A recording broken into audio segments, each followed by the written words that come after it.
Have you? No, you haven't. It's her birthday. We're gonna do this VR thing. You heard of it? Regarding the thing that I was trying to get you to do for your bachelor. Yeah, That sounds fun. $45. But like, yeah, you have all your friends in a room, and like the entire room is like VR. You know, and you're like shooting zombies and stuff. Yeah, It's fun. sounds fun. I want It to do that. sounds scary. I know we should do it. I'm sure there's one in LA when we're there. Just might as well just go. Well, let's just start the podcast now. We're losing all our content right now. Our content is just sounds sloppy. It's already recording. So Oh, really? You so you have the whole thing. You're gonna slap Mochi. Yeah, yeah, your wife's annoying. All yeah, that stuff. Oh, all that okay. stuff's on Yeah, there. good content. Hey, quality. How's it going, man? How's your week? It's good. No, just doing the same thing every day. I'm trying to. I see you dropping music like crazy. Yeah, I'm trying to make more. Dropping your beats. I'm trying to make one beat a day. Okay, it's working well. I see progress. Yeah, it's a quality getting a little better. Yeah, I think before you're. I don't know if it's the program that you're using, but like it's not crisp at first. Like the hi hats, especially at the percussion, right? It's not like crisp sounding. I don't know the right terminology, but you know, like you listen to other people's beats and like the percussion's just not too overwhelming, but like it just sounds nice. I don't know. Yeah, You probably know more about this, but it just sounds better. I think you're getting better. I don't know what you're changing, but it sounds more crisp. thanks, man. Keep it up. Try. Um, Yeah, I think there's like a whole world of like music production is one thing. So I'm more of like a musician. So I play instruments and live bands and stuff. But like the whole world of music, mhm, and so there's like music production where you like come up with beats and stuff. Like beat making, it's its own separate mhm, art. And then there's like the mhm. production side of it where you kind of I don't know. I don't know. I don't think beat. I think music production is a beat making is a part of music production, but music production is like it's like more than that. I'm not sure in what. And then there's like mixing and mastering in what and where you like making sure the levels are normal, like everything blends well together. So like there's like a whole other side of that I never really knew about. So Yeah, coming as like a musician, I'm just kind of like, oh yeah, I want to like play all these instruments and stuff, but then you gotta like not to arrange the arrangement of the song, and then also like mixing and making the like this like sound production. Oh, okay, that's what sound production in which like you would take the sound and then you would adjust it to make it sound unique, to make it sound different. And like you watch all these music producers, they would literally take the same sample, like it's literally the same sound, like the same recording, like with music and stuff, and then they can make something totally different from one another. And that's like music production itself. That's an art that I don't think I can ever master. Um, but yeah, it's very, it's a definitely interesting experience to kind of go through. yeah. It amazes me that you're doing this all by yourself because I know there's like a whole team, like music producers, like they have a whole team of people working on like one song because each person has their own specialty. Like you say, like a sound engineer and stuff like that. Like, but you're trying to do this all your own, so that's impressive on it, you know, by itself. Yeah, So thanks, man. yeah, man, keep working at it, and It's yeah, then you can teach me how to do something. it's always lots of things to learn. I think you can spend a good, you don't have to spend like a lot of time doing something to like learn something new. Like you can spend pretty much an adequate amount of time learning something new, and you don't have to like people think that you have to invest a lot of time into it and stuff, but you don't have to. You actually don't have to invest that much time into it in order to just be adequate and at something. You know, like let's say you want to learn guitar, and like yeah, I want to Hmm. learn guitar, but people think that oh, I gotta practice for like years on end, and in order to be good. But literally, all you gotta do is learn 4 chords and learn how to strum 4 chords, and you can literally play like 90% of the song. You know, Yeah, like 8 out of it's so 10 true. pop, 8 out of 10 pop singles. You literally just gotta learn like four You four chords, and you can just hit off very 8 out of 10 chords, and that's it. That's all you gotta do. You don't have to learn like crazy solo riffs and stuff yeah. when you I say, have a oh funny story. yeah, Yeah, like one of my close friends wanted to learn how to play guitar because they're like, "Oh, you're so cool playing guitar," and I basically taught him the 4 chords, and it took him maybe like a couple of days, but I just created this big ego in his head. Like he thinks he's like so professional, like natural guitarist, like he can play all these songs.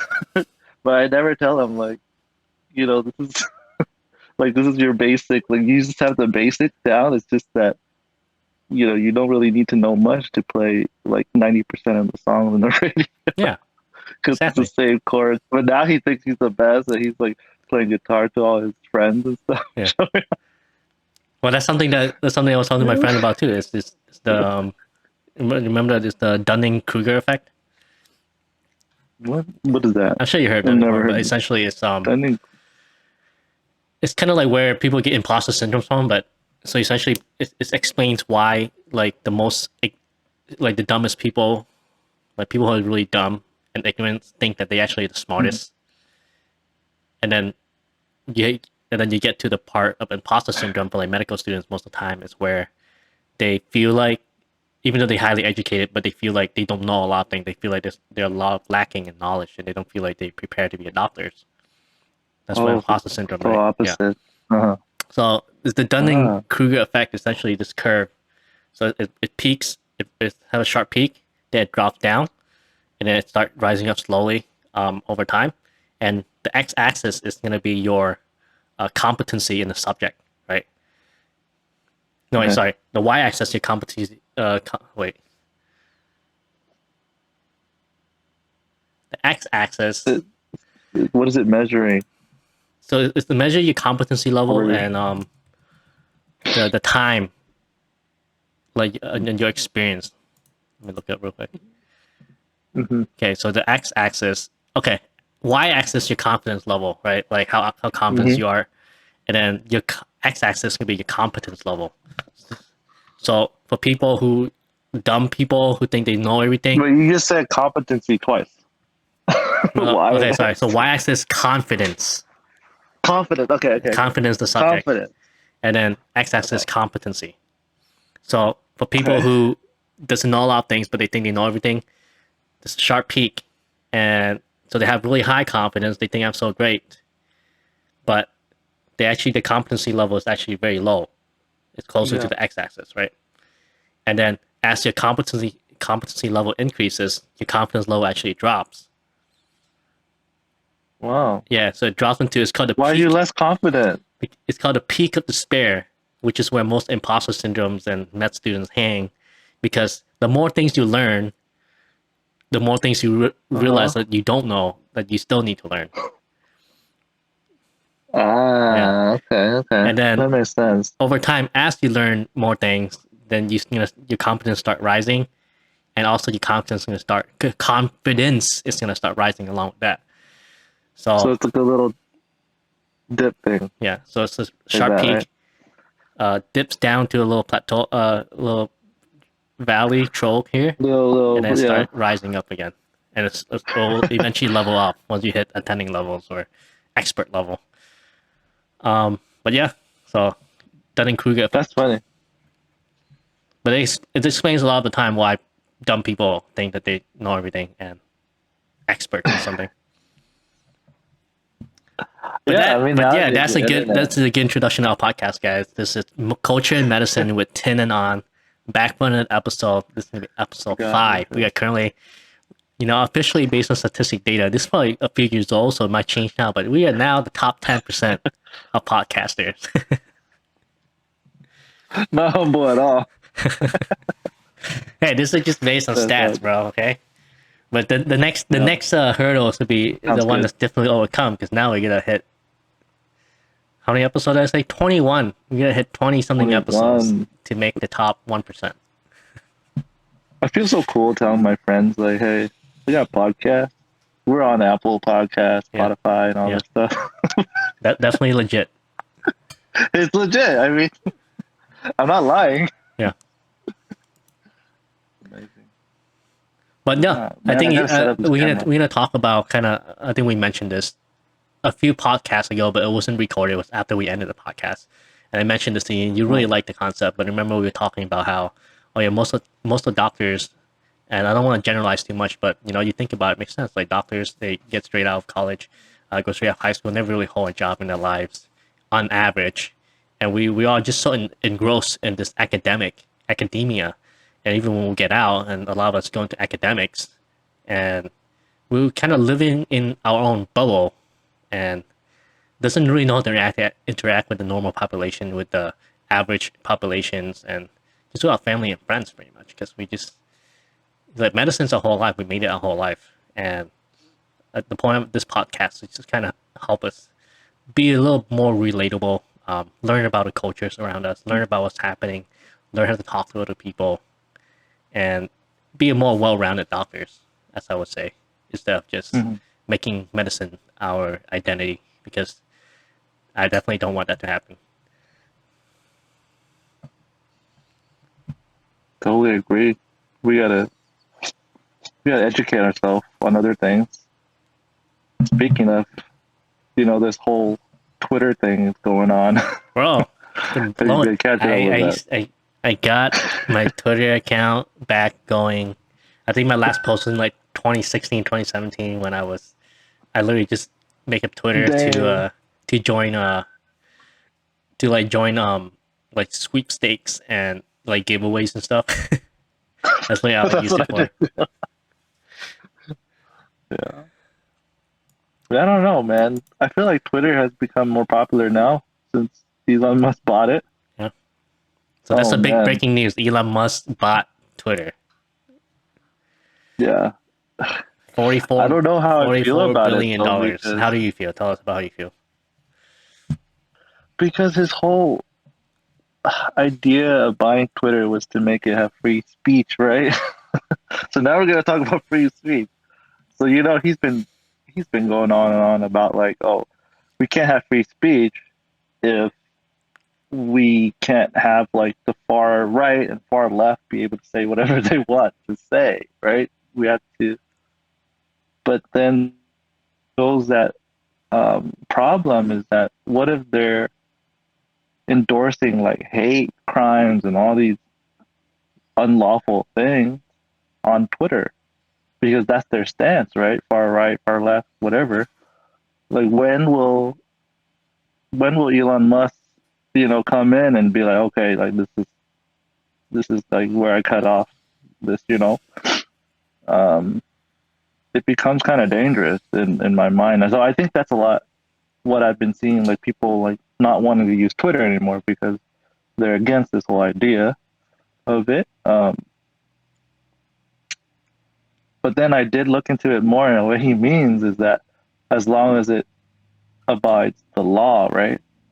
But then there's also some caveats to that because the law is made by politicians and the government as well. So it's like this other level of things that comes into play and makes it hard. So now we're just stuck with this thing. Like some people are gonna not like Twitter because of this, and just gonna go and join another platform. Um, Meanwhile, some people love this, so then they can just say whatever they want without feeling the fear of being censored. So it'll be interesting to see how Elon Musk kind of calms down the crowd right now because it's a big deal right now. Like it's like the hot topic. Everyone's talking about it. Even if they don't even use Twitter, they're like, oh, Yeah, yeah. So how do you feel about it? I mean, you just downloaded it again, so obviously you love this. I love it, dude. I've been spending so much time on Twitter. Um, I'll say, well, first of all, how do you define free speech? Free speech. Like when people, Um, I know a lot of people say, oh, it was free speech and stuff on Twitter and stuff, and I'm like, I feel like a lot. there's like nuances and different definitions people have in their head about free speech. So what do you mean when you say free speech?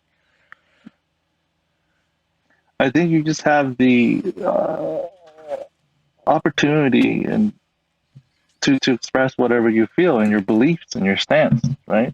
Okay. Because you want other people to know, like, this is how you feel. These are your morals. Like, you're able to express that without feeling any, fear of being screwed, like being put into jail. So I think that's what free speech is. But Mm-hmm. then, see, there's always like that but, because like your belief and stuff can be really, really bad. Yeah. Well, you I know, mean, so let's talk about a like classic extremely example bad of to like the point. can you like yelling fire in a crowded theater? That's a good example they always bring up, right? When you say free speech, Right. can you yell fire in a crowded theater, even though there's no fire? I actually never even heard of that, but yeah, I mean, you can, because like, what if there is a fire? you know, that's why I would say yeah, because you don't want to put aside someone saying fire, because what if it is real? You miss out. You're going to be in danger, right? But if it happens over and over again and it's never a fire, then you got to have some common sense and be like, okay, maybe I should not say this anymore. Yeah. So it's actually Right? against the law for you to do that. Wait, really? Because so there's a case by so back, let me see when this was. In 1969, it was the case Brandenburg versus Ohio. So the judge actually ruled that because if there's no fire and you yelling, so I mean, obviously you think there's a fire, then you can pull a fire alarm and stuff, say there's a fire. But if you do it intentionally, knowing that there's no fire, it's the case of inciting violence because people can get trampled when they're trying to get out. Instilling fear in the public, right? Mm-hmm. So Okay. yeah, so the case showed that you can actually be convicted. And you try to incite violence and all this stuff. That's why they tried to impeach Trump. Oh. That's why they put Trump on trial and they Trump had an impeachment. He was uh convicted, but he was impeached and he was put on trial because they were saying that he incited violence against the January Capitol riot based on what he tweeted and stuff. Right. So they have based on this Oh. case, you can't Yeah. get in trouble for doing something. The law can put you to court and you can try to arrest you and stuff. What's the law called again? Hold on. What is it called? So just Inciting violence? yeah, search up shouting fire in a crowded theater. Okay. And That's yeah, so the free speech, like for me, I think you can't. Obviously, you like, hey, let's meet up at the Quinder and Magnolia at 5 p.m. and we're gonna go attack all the homeless Vietnamese people, in 1 block radius. Like that's inciting violence, and that's a clear example of maybe um, banning that speech, shutting down that forum, mhm. and have vigilance police force there. But if you are like my case against people saying, oh, like extreme left and extreme right is going to be putting all these hateful speech out and saying other stuff. My case is that you want them to do that so you know what kind of people these people are, and there's people like this, and you want to shine a light onto extremism instead of banning them, shutting them down, because they're gonna find a way to kind of band together and talk about other stuff anyway. Mhm. So you don't have it on Twitter. If they're not tweeting out publicly, they're gonna go into subreddit, subforum, or 4chan or random Discord server or something, or more anonymous like WhatsApp, Telegram pages, which there is a lot of like misinformation Telegram pages, groups and stuff that I recently found, like against like vaccination and like COVID misinformation and everything. It's like there's Mhm. like actual cults and stuff on there. But yeah, they're just gonna find these ways to kind of band together in their own little thing, echo chamber, and actually gonna make it worse. It's gonna make the sentiments even worse because now all they're gonna listen to is each other's opinion. Because now we don't see what they're saying. We don't see the stupid, crazy stuff, hateful stuff that they're saying, and we can't give them backlash for it, right? Right. And you got to realize that these are sure maybe these people are extremists, but not all of them are like crazy extremists. It's still Yeah. gonna be a little gradient. It's still gonna be a little what's that like yeah, like gradients, right? They're gonna progression to the far left or far right, and there's gonna be people that might be heading there that you can kind of persuade, and that they see your opinions, and that you know they see that, oh, you know what, like if everyone's against it, maybe it's not such a good thing after all, and this person actually kind of makes sense, and it's those people that you can kind of prevent them from going to the other side, versus you kind of ban them on Twitter and totally not let it happen. It's kind of game over because now they just gonna totally go to the other side. Same thing Right. with like So, like pedophilia views and stuff. You know what a new term for pedophilia is? mm, Minor attracted person, MAP. And I have never seen any of this stuff until map, mean arterial pressure. not mean arterial pressure, not met Twitter. What are these new terms coming from? Who? They just make Who's up they coining just these make a new terms? term to get like obviously pedophilia has a negative connotation. So they bring up these new terms. Oh, so they want to destroy the negative connotation? Yeah. What? Yeah. Something like that's why But it is negative. it is negative, but they don't want it to be negative. So yeah, but like I was surprised how much like pedophilia itself I ran into on Twitter. Like you legit see account that straight up talks about like promoting it and advocating Yeah, for see, it. so that's what I wanted to ask you right now. So I understand what you mean, like, oh yeah, shed light on these type of viewpoints of people and stuff, like, for example, pedophilia, right? Like that. So moving forward, like, what are we gonna do next? So now we see in Twitter there's like a group of people that are advocating this. What do we just like comment on that and tell them like this is wrong? But obviously, it's not going to change their mind. But you're saying that it'll change some other guy that's like not part of that group, but he's like thinking about it, and then he reads this, and then he can decipher it on his own, like based on this argument that there's on Twitter. Like, okay, you know what? Maybe I'm not going to be a pedophile because 10, point pointed out that it's really bad, it's unlawful, and all this stuff, right? And Yeah, then he's like, okay, never mind, I don't want to join this anymore. So that's like what you're trying to say, like that. yeah, This 100%. kind of creates that. Like such as let's say a person just posting a bunch of stuff saying, "Oh, vaccines don't work, COVID-19 is not real," and that's all they post about. But no one not talks against them, or no one kind of like leave comments saying, that's not true, here's some sources that you can read on. And so people who see those kind of posts and comments and stuff, who see those kind of posts, they're gonna be like, you know what, maybe it's true, like, look at all these sources that this person's citing, and no one else is saying anything, no one else is giving me better sources, no one else is saying that this is misinformation, so maybe this person is correct. Mm-hmm. And that's why I have a problem with, because like personally for me, I believe that I talked about this like last week on the podcast already, but I think Twitter is very left leaning. It's very leaning towards one side. Same thing with Facebook and Google and YouTube. It's a lot of tech companies are very liberal, left leaning views and policies. So the problem is that if they leans into these biases, right, and they censor the right side, then it's exactly what's going to happen, because all you're going to see is the left side of the left side and the left view of issues in politics and in the societies, and then you don't get enough exposure to the other side. So then so then people who's going on these websites and platforms, they're going to be thinking, oh, you know what, this makes a lot of sense. So that's how you slowly, brainwash them. Right. But how does, okay, obviously one side We're getting all political now. I knew this was gonna lead here, but Dude, when I'm here, you know it's gonna get political, but I know.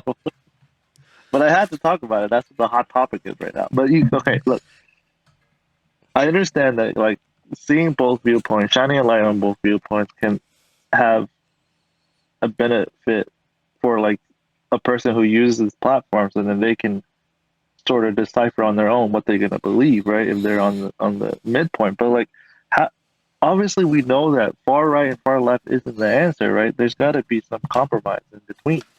So how do we get? How does that like move forward to having a healthy, way of thinking about these controversial yeah, but topics? you're making it sound like everything we see on Twitter is either far right or far left. Well, the ones that are like very controversial obviously have a lot more popularity, right? I haven't seen anything that's like in between because they're not as exciting, I guess, Um, right? well, Unless you okay, do well, have seen when some, you right? say you've seen those, like, what are some extreme far right or far left thing that you've seen? Like, for instance, Like for the vaccine, yeah, let's like say for like the vaccine, anti-vaccines. like I haven't seen a single Twitter post that said anything about vaccinations. I've seen a lot of stuff about mask mandates, but I don't think that's a far right kind of thing. right. Do you consider anti-mask mandates a far right kind of thing or no? No, it was, but then it kind of just moved because of how there's no really any data, right? Then Hey, don't let me brainwash you, but I'm just saying. you're brainwashing me already. When I started this podcast, It's fun. It's like you go back to episode 1, and then you go back, then you listen to the episode 20, and you see your viewpoint totally change. you should have a whole new series. God. How to change on viewpoint.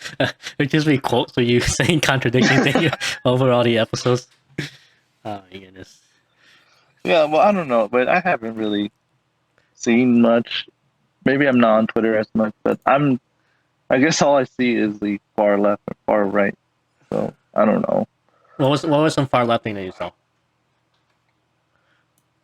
Mm. Oh, the student loans thing, right? That's Isn't not Biden? that's not far left. Isn't that far left? Is that far left? I feel like it is. I don't know anyone who's far that is Republican that likes this idea.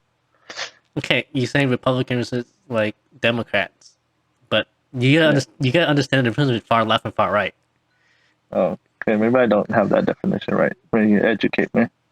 Well, I mean, Everything is literally, black and what white are for the me right viewpoints now. of like the far left, far right? Like, so far left, you have Antifa, like anti-fascist, right? And then far right is usually Uh-huh. gonna be the like nationalists, like white powers and stuff. So like extreme racist, like hate speech stuff, Yeah. like oh yeah, American number one, and everyone else should die. No more black people, no Asian people. That's like far right stuff. And then far left would be like, you know, that like down with the government or something. Actually, I'm not really sure what anti-fascists. What do anti-fascists believe in? I don't know, man. I mean, I think the name Antifa Enlighten me. is like Let's see. simply anti-fascist, but I think I think the far left they want more government control over things. Like government should take over big businesses and make them pay more to, like increase taxation and everything. But that's just like a left wing thing. But like far left, I'm not sure. Like, yeah, we gotta educate ourselves on political topics, bro. Antifa, a political protest movement comprising autonomous groups affiliated by their militant opposition to fascism and other forms of extreme right-wing ideology. So extreme right is fascist, and extreme left is what? Antifa. Anti-fascist. But like, what does Yeah, anti-fascist mean? Because that just sounds like but they use their militant opposition. So they're like, they have weapons too. They fight no. weapons with See, but weapons. again, like you're using Google, and again, that's left leaning, right? So You No, do it's not. no, This is but from Oxford. you do see How's the dictionary? No, the dictionary the shouldn't dictionary is have also any biases. biased. No way. Come on, man. No. They changed the term. I forgot what term they changed. It was, I think it was like what a woman is or something, or like gender or something. They changed the definition of words. Seriously, I did not know this. But like, just That's listen to what you said. Like literally, so one side is called fascist, and then on the extreme uh of the other side, it's just literally called the opposite of word that bad word fascist mean. Is that not a biased connotation to you? Hold on, let me look up fastest. Fascist is what Hitler was, and Nazi. I'm gonna say that. No, see, it's just the same thing. A form of far right, authoritarian, ultra nationalism characterized by dictatorial power, forcible suppression of opposition, and strong regimentation of society and the economy that rose to prominence in early 20th century Europe.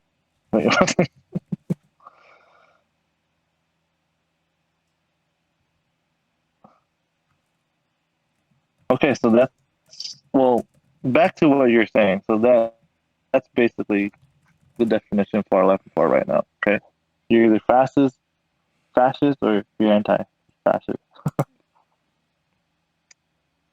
Okay, far left is Well, I know. Anyway, anarchist and communist. anarchist.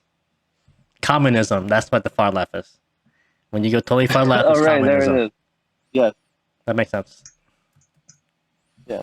So when you like, so let's say you describe the far left as communist, and then the right as anti-communist.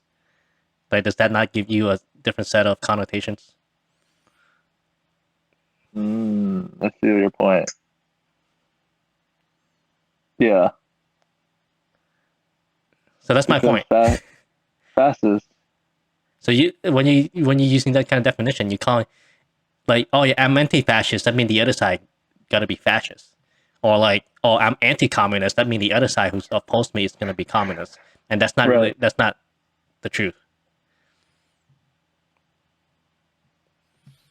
So they should put Antifa as communist. Right? When they're not going We're gonna get canceled. to. 5 episodes in, and we issue a public apologies. Anyways, we'll see how Twitter and how Elon Musk is gonna run Twitter. Let's No, see if the biggest it's still thing gonna survive. is Elon Musk is just so funny on Twitter, bro. He's like he's the chillest, coolest billionaire I have ever seen in my life. No, this is no. When I read his tweets, man, I feel like it's just he he tweets like just some normal person. You know, like just take out his money, take out like everything he It's owns. He's just a normal person. Like a normal person would tweet exactly how he would tweet, it's the right? typical edgy bro Meme, on Twitter. exactly. Like he could be like you told me he was like, if I didn't know who Elon Musk was, and then you show me a list of his tweet, I'm like, is this guy like a comedian? Is he Yeah, does he have his exactly. like stand ups and stuff? And like just take away his followers. Like let's just put him have like 10 followers. Like this is easily like a replica of just some average guy out there just creating memes and you know saying funny things. It's hilarious. Yeah. But no, he's just eccentric billionaire. Well, he's the richest now, right? Or is it still Jeff? I don't know. I don't know. But yeah. But see, I think that's also brings up a point that's a bad thing as well. Like he does tweet like these things that you see like a regular person would do that spends too much time on Reddit or whatever. But but because he has the resources backing up his tweets, it makes it even more of like an impression. Don't you think? So like what? Like Like, oh, I'm gonna buy Twitter, and then he actually buys it. yeah, yeah, like it actually happens because he has the resources. Like I know he's joking about like the whole I'm gonna buy Coca-Cola and put cocaine in it again. But like it's to the point that like his jokes might not be jokes anymore. Like he might actually do these things. Yeah. You know. But that's what makes it so good. It's like a threat that you like know that can happen. That's what makes a good threat. Yeah, I don't know, man. I feel like we're living in the weird universe right now. I think. Have you seen his other projects, man? I wanted to talk about this during our medicine part. I really delved deep into his other projects. What is the other ones? I just know One medicine SpaceX and related. Tesla. No, Neuralink. You haven't heard of Neuralink? No, was that? Brain machine interface. That's what I read on It, Ready Player 2. well, you got to be ready for it because it's going to happen. Elon Musk is on it, man. So what does it do? Uh, Essentially, he's developing this microchip that's implanted into your skull, and it's literally thousands of electrodes that are embedded into your brain and are really very uh, they're very concise at what part of the brain is, right? So like when we learn in neurology, like there's different part of the brain that controls, your limbs, and right. So he's able to map it to like very, very um accurate and precise area of the brain, like more than it's ever been done before.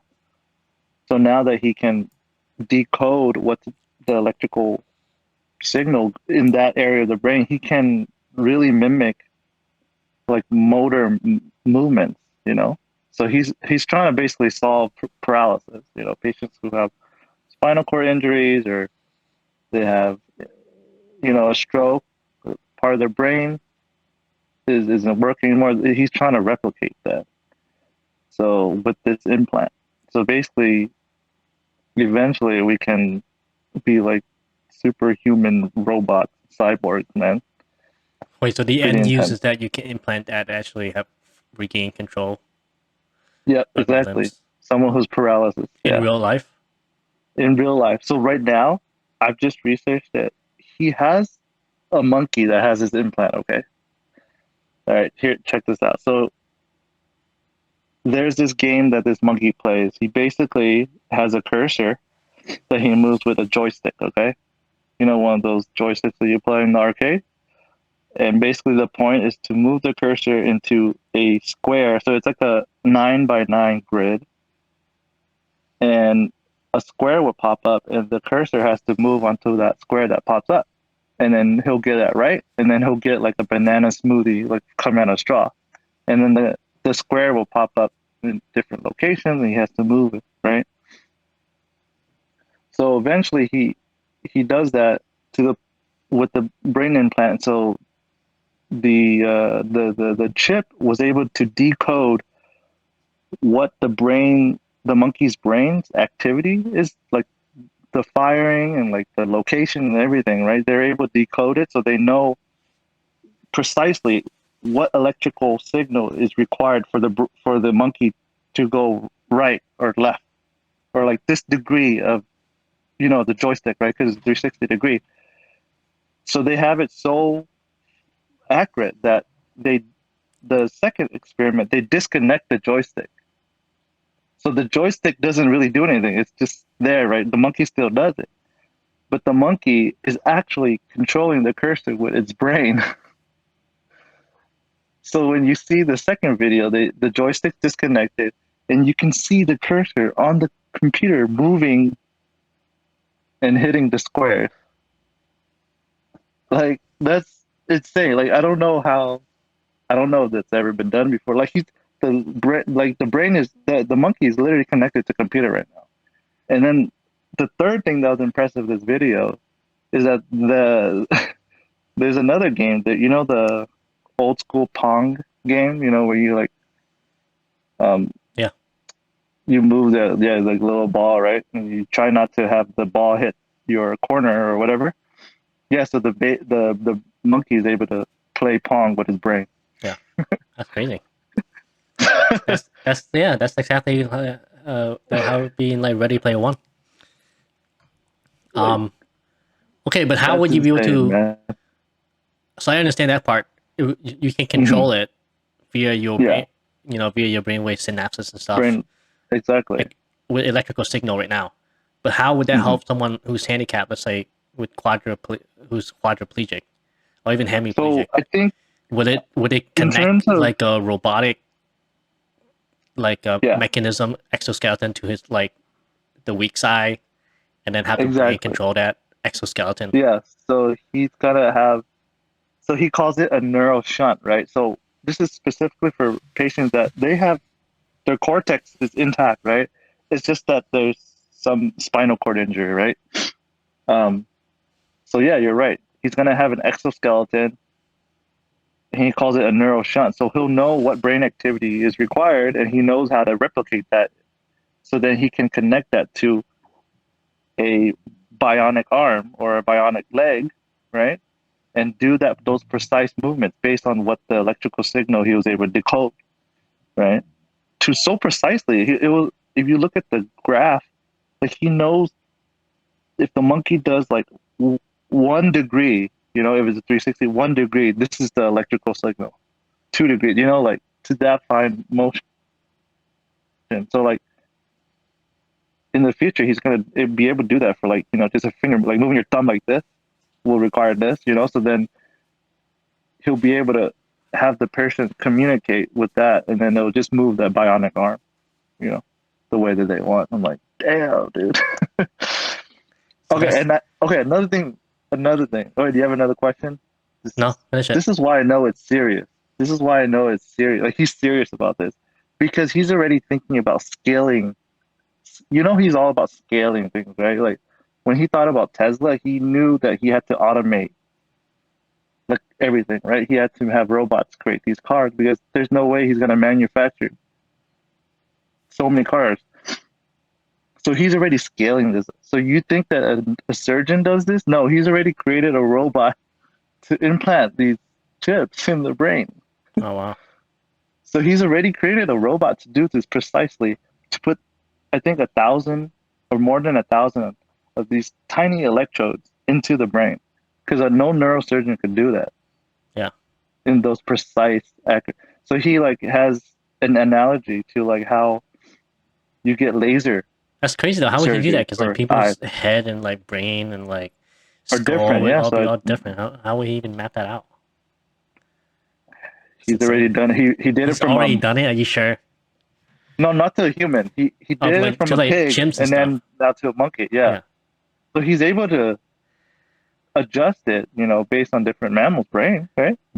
A pig Now, and a how would monkey is he different. get authorization to do in a human?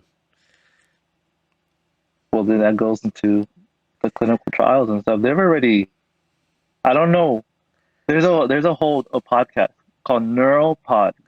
Then their whole podcast is just to follow Elon Musk's project Neuralink. So look up Neuropod. It's just one guy actually, and he's like updating himself weekly on this project because he's just really fascinated about it. And I don't know.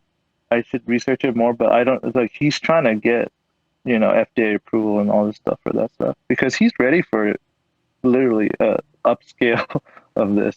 He's trying to manufacture these chips, and people could just get them. That's Like insane. they get laser surgery. That'd be dope, man. See, this is what innovation technology brings you.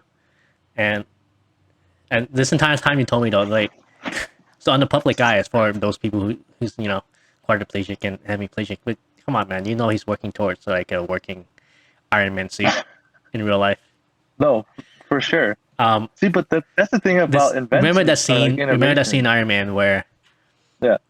so after Tony Stark got back, and then he had to go in front of Congress to testify about his suit because they were like, "Oh yeah, we Mm-hmm. want to be in control of the suit." And then he brought Yeah. up the screen of his competitor, the other guy who was also doing experiment with exoskeleton and like the brain implant, right? With all the exoskeleton suit, and then they started showing all these clips of like the failures, like from him and from like China and like Iran and like other world, Oh technology. yeah, I forgot And about then I that was watching whole. that Yeah. scene where it's kind of like the guy went on, they started doing the test run, and then his freaking exoskeleton like rotated 180 degrees and just like kill him like Killed him. Yeah. instantaneously, snap him in half, and start shooting anywhere. I'm like, that's what I kind of see happening. But with human trials and stuff, I don't want to scare anybody, but you know, it's gonna it's gonna happen. It's part of advancement. It really is. It really is part of advancement. See, I wanted to talk about this as well. I had so many topics to talk about. This is a good segue, or maybe just a little sneak peek. Do you That's good. feel like? That mean you should prepare this week. Yes, I am. So, do you feel like all these regulations and stuff is like limiting human advancement? 100%. I 100%. I started looking back into the future, back into the past, because like specifically medicine, right? Like we doctors used to like hire grave diggers to like dig up dead bodies in the graveyard, so then they could do autopsies and like all these surgeries on it. And that's how I learned. That's how the And field of like, medicine advanced. yeah, and that's how medicine advanced. So I'm like thinking like, obviously nowadays there's a lot more regulations, and like I understand that there's a purpose for this regulation because like it's ethically wrong to do a lot of things, obviously, like digging dead bodies up and stuff, but then there's like you got to have a fine balance between those two because we obviously want to advance as humans, right, as a human species, but we want to do it in a way that doesn't hurt people and animals and stuff. So like, yeah, I just wanted to bring up that topic. I know it's a big one too, but I just thought it was interesting. Yeah, man. Like, what out there is that like, could we have like time travel by now, or like, if there wasn't a regulation in place or something? This is just something Yeah. I think about when I sleep too. No, ethics definitely a big dilemma. And it's hard to find a balance. And I agree. Who knows what might happen? Maybe technology could have like advanced like exponentially, but maybe we wouldn't be alive right now either because it could have been like atrocious like genocides and crazy stuff happening like experimentation that because like in history, medical history, like the Tuskegee experiment, the syphilis experiment, Yeah. experimenting with like indigenous people like minorities and stuff. Those are ethics stuff that gotta be brought up. But just look at the fact that um, so I come conspiracy theorist, okay? But so COVID-19, right? Okay, let's not even talk about COVID-19. Just let's just talk about the Wuhan Institute of Coronavirus in China, right? And we couldn't do that here. What were they experimenting with? Gain of function mutations in viruses. Yeah. And that was banned in America and European countries because ethics, whatever. So then we just kind of outsourced it to China. Wait, that's really what happened? That's what. So they legit have in Wuhan. There's the Coronavirus Institute of Technology, and it's really there No, to I know, study I know coronavirus. that, And it's but I didn't funded. know that. It's funded by the NIH. It's funded by the Okay. European nations, Oh and wow. it was known to be dude, like how bad China. Like we've been back to Vietnam, okay, and we know how communist countries works. We know what they do to show like public media what it's like, but the actual working conditions is gonna be trash, right? Like we know they cut Yeah. corners. So definitely All the that time. institute definitely cut corners, like safety regulations, everything. It's not up to par. Definitely not going to be like the United States and the European nations. And there was actually people who came to inspect the site, like donor investors and stuff, were actually kind of concerned about the working condition of the site, like years before the outbreak of coronavirus. I'm not saying that COVID-19 originated from the lab, okay, but I'm just saying there was safety concern with the lab itself, with the safety regulations and stuff. And it wasn't shut down. It was not shut down. It was still keep going I'm on. confused. It still keep getting funding. So anyway, the point I'm trying to make is, sure, I mean, they come with these ethical dilemmas and stuff, and I think, but it's kind of pointless if you're just going to outsource it to someone else to do the dirty work for you. Mhm.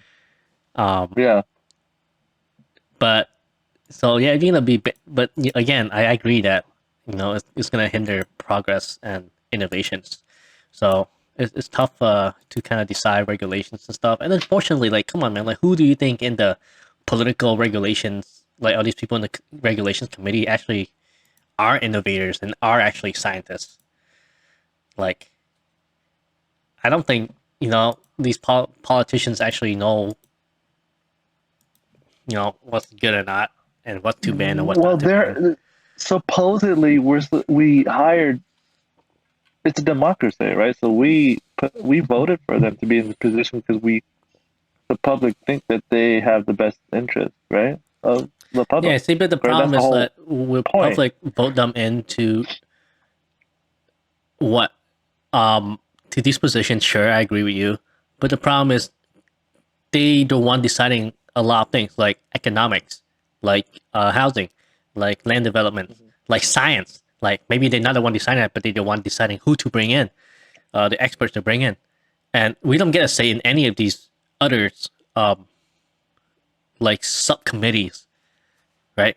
Like when the government decided to Mhm. make subcommittee on, let's say, like the newest thing, misinformation subcommittee. Have you heard about Mhm. that? No.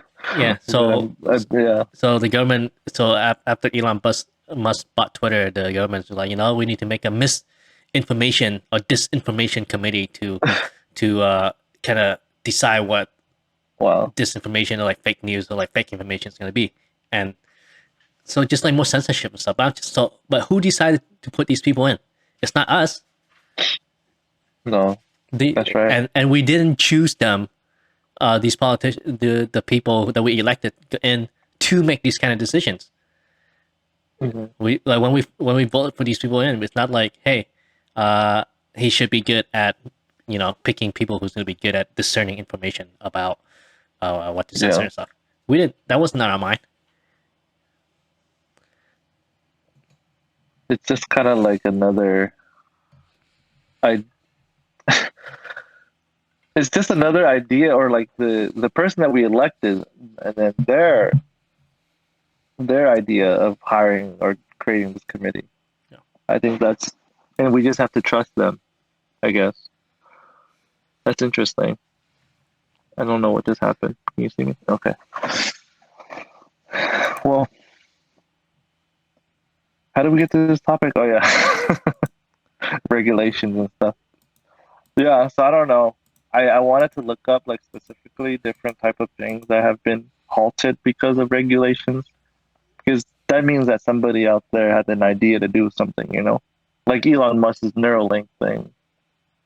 It's got to have some regulations for that. I think they've been having some negative news on it, like because they're like mistreating their monkeys or whatever. Yeah. I'm sure Peter um, Peter is like jumping over that.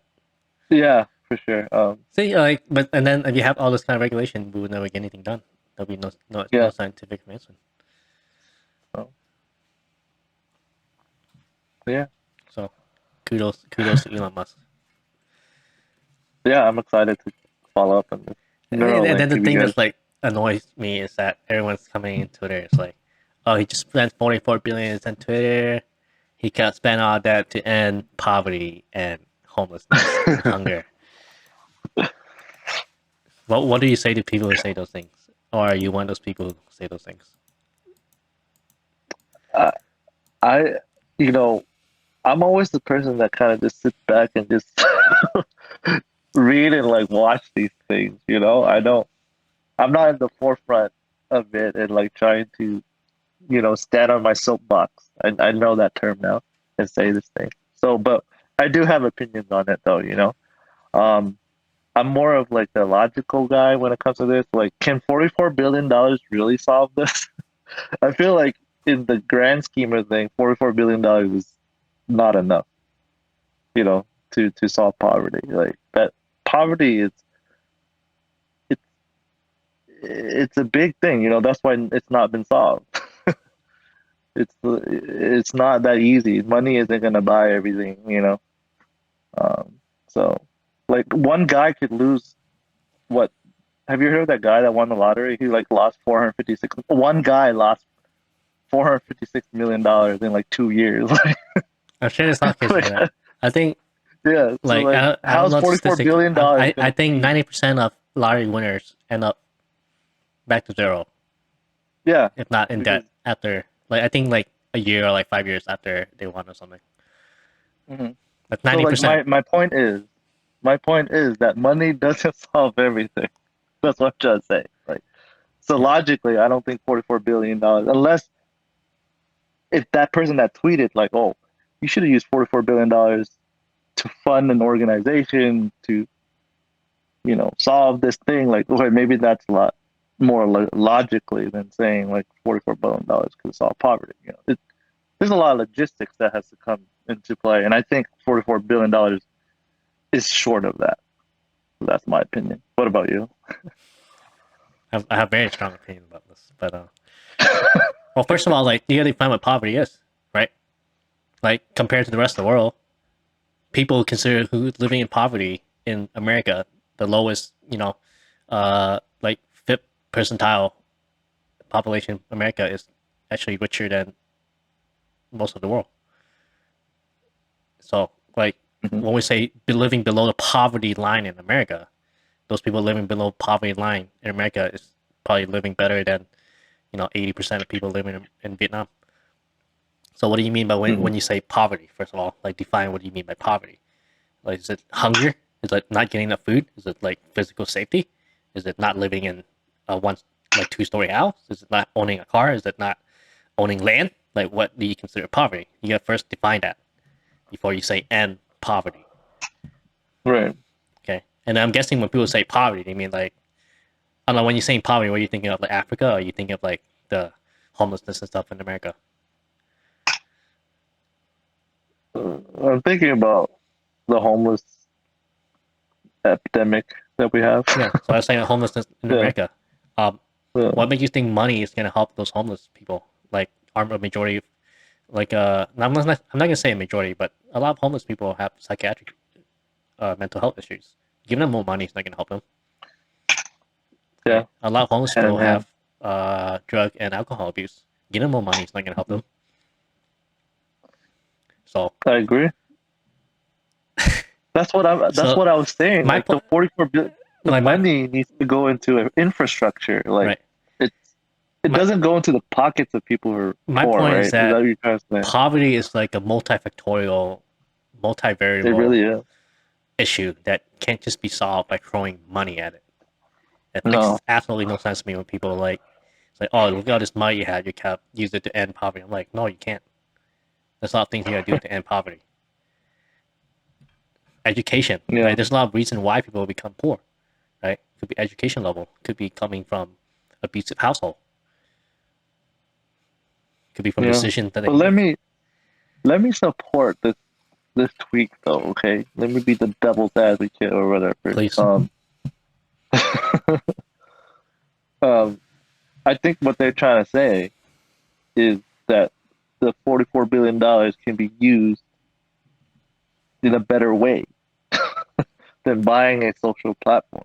Yeah. Because at first glance, when he purchased this this company, it seems to just benefit him. Obviously, I think that's what they think. Like, oh, this is just going to benefit him. This is just like another thing that Elon Musk owns.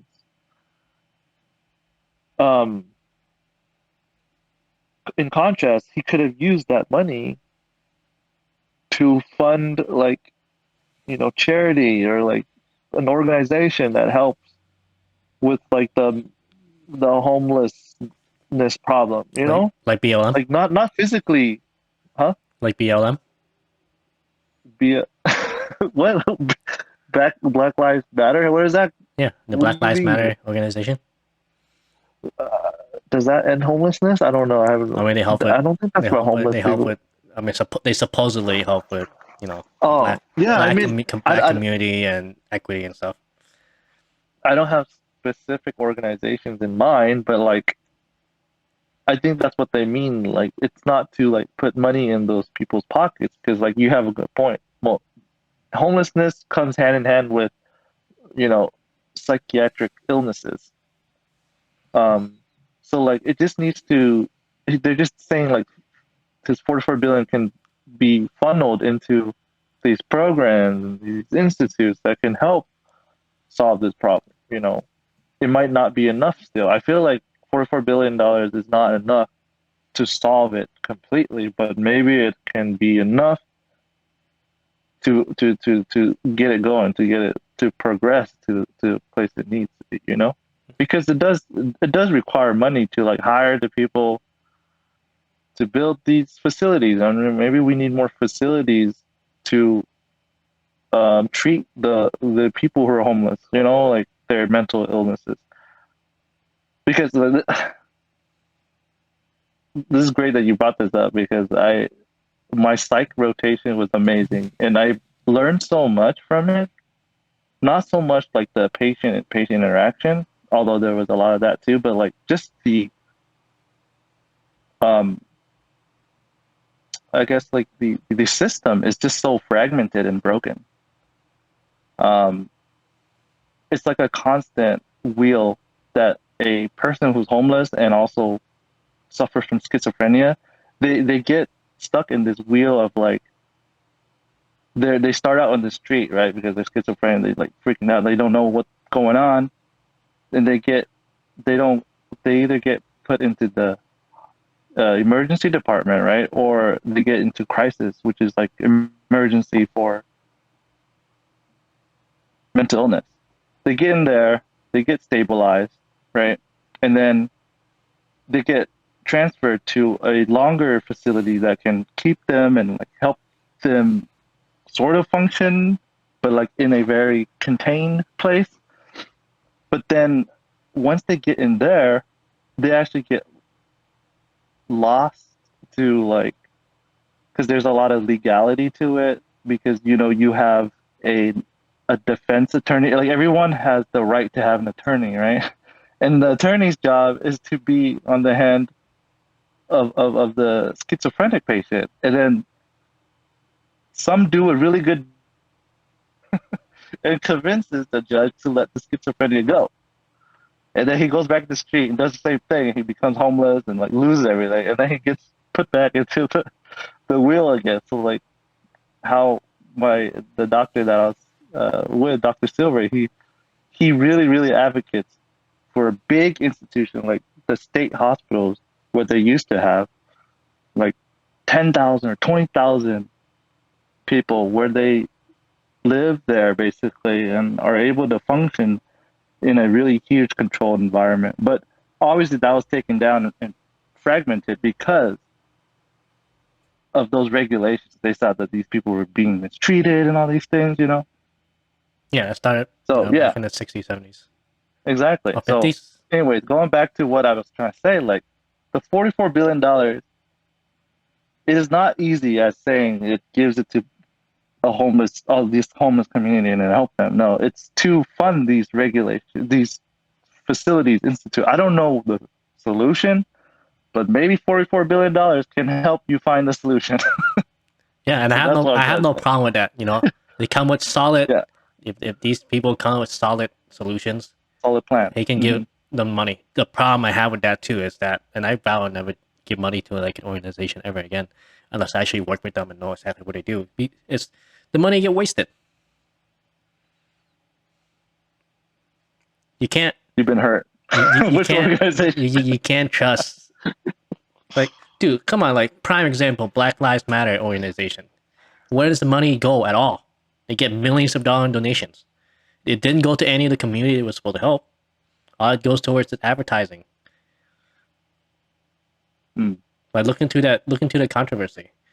Yeah, it's none of get to. That's why there's big backlash against them for the last year, because all these people, these black communities, didn't really get much of the money that was donated. They didn't give it to those Wow. people. Where's the money going? Yeah. But I want to know. I didn't really look into this. So who actually is the head of BLM? Like So it was who founded. It started? was called. It was founded by like I think three women. I I think two of them left now. And the biggest controversy was that one of the co-founders, it was found that she bought like multiple houses that was like millions of dollars worth, and they wondered, oh, hey, where she Was got this she money from? And then there was was she rich internal, before? there was internal doc. I mean, she's like a real estate agent or something, so people have been like, oh Oh, yeah, okay. maybe it's just her own money, it's her private stuff. And then there was like internal document that leaks that, oh yeah, like these houses were supposed to be bought as kind of like housings for the black communities, and which is what's stated in the document. But the problem is that these houses were bought in like affluent white neighborhood with not a lot of black population. So I'm like, so Oh who's gonna go live gosh. there? Like, how's that gonna help? So that's a big backlash that kind of brought up, and there was a lot of inconsistencies and not transparent records of where the money's going. So, so it's all a big fiasco, bro.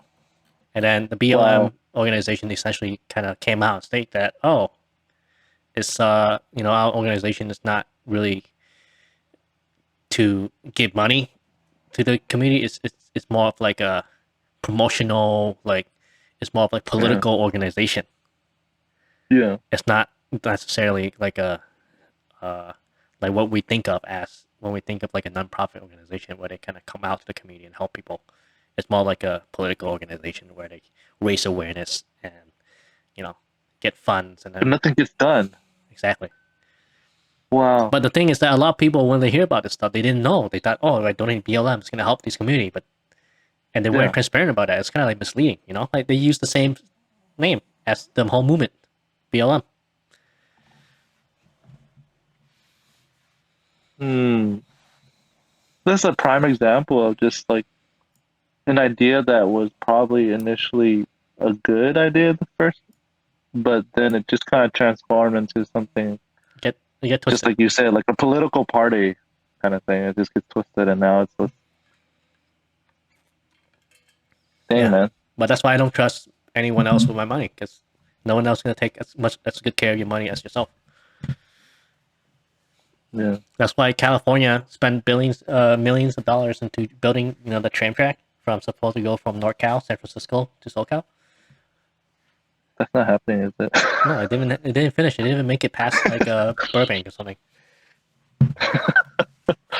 So it's just a bunch of money wasted. Bro,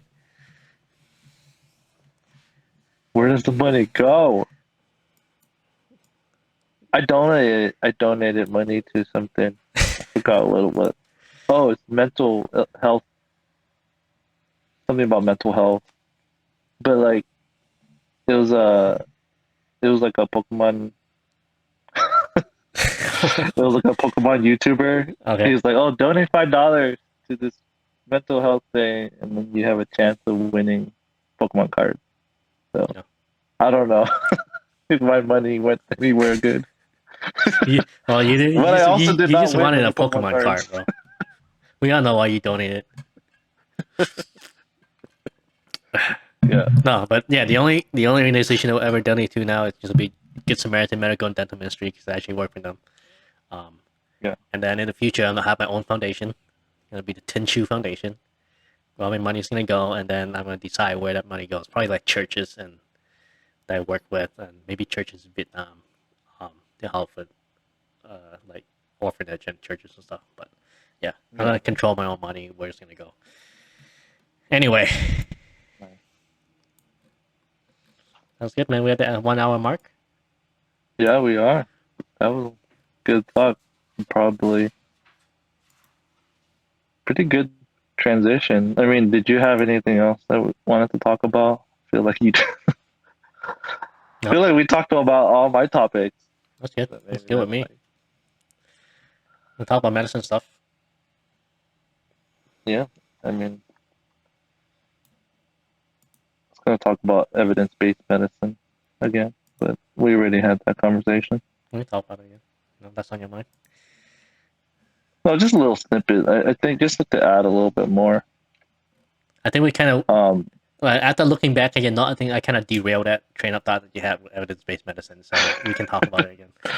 I think we need to like really know how to use it in our practice. I think that's the ultimate goal, right? Um, And I was reading. It's just like in this article that just released from American Family Medicine, AAFP, Mhm. and they just kind of like reiterate about um, like sure you have all these evidence-based medicine EBMs, right? But you have to always look back at the patient itself, like themselves, like patient orient. So you have all these data, like oh, keeping your blood, like HbA1c, like below this level, cholesterol below this level, right, and all this stuff. But always look back at the patient. Probably this example is not a good idea, but like I don't know. I don't know an example. Like maybe this patient has a diabetic foot, okay, and it's getting infected, it's gangrene, it's necrotic, and the best course of action is just to amputate it, right? And evidence-based medicine says this is the best because it decreases morbidity, mortality, and all this stuff, right? Like obviously, it's an infected leg, the person's gonna be septic and die. And then, but let's say the patient is, oh, this is gonna be a bad example. Maybe like he loves his feet. I don't know, like it's like it's infected, but like, he's still able to walk. Let's say he's able to walk, and oh, he wants to walk because like in a week his daughter's getting married, and he wants to walk her daughter down the aisle. Okay, and you're like, well, see, if you didn't ask that, you're always going to be like, no, you got to cut off your leg because the benefits outweigh the risk. But you don't hear his story, like, oh, can I just keep the leg for a week? Because I know, like, getting amputated, it takes a while to get a prosthetic. You know, I have to get it fitted and all this stuff. It's not going to be in time for my daughter's wedding. I want to walk down the wedding. I want to dance with her, and I can still do it with my gangrene necrotic foot. You know. So besides this, so I'm getting off too much of a crazy story, but yeah, taking the patient. You have this evidence-based medicine. We're all educated, you know, about that because that's what our practice is. Like we've gone through crazy years of school and then residency to learn about these evidence-based medicine. These are like have been trialed and tested to say like the best course of action is to cut off his leg, right? But I think the most important thing is always look at it as a patient and then come into consensus, work, share decision making, right? That's what they teach us. So okay, maybe we can give them more antibiotics. I don't know what it is. So then they can not go into septic and whatever. So then they could walk their daughter down the aisle and dance with her for a wedding, and then we could go through with the amputation later. You know. So that I know that's a crazy example, but I think it proves my point that always look back at the patient and then make a shared decision. You know, you give them these things that you've learned throughout the years, and then you can make the shared decision. So I think that's the best way to approach evidence-based medicine. Yeah. Got anything Yeah. to So get put to that? your Yeah. discuss your plan with your patient. Make sure your patient agrees to the plan. And you guys can work on it together. Yeah. And it might be crazy. It might be crazy. It might be crazy just like that, you know, but I think it's important. And don't always treat it as like a value, like because I know a lot of like the clinical trials and evidence-based medicine, it's like a value, like oh, you need to get this LDL, this value, you need to, you know.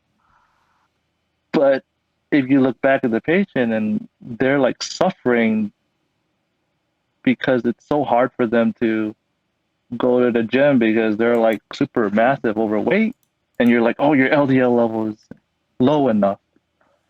Um, then you're not looking at the patient himself, you know. So I thought it was a really good article just to put that into perspective Yeah. because we can't get too intense in the evidence and stuff. So Gotcha. Makes sense. I agree. yeah, that's just a little snippet that I read. That's good. That's a good reminder. Hmm. Yeah, man.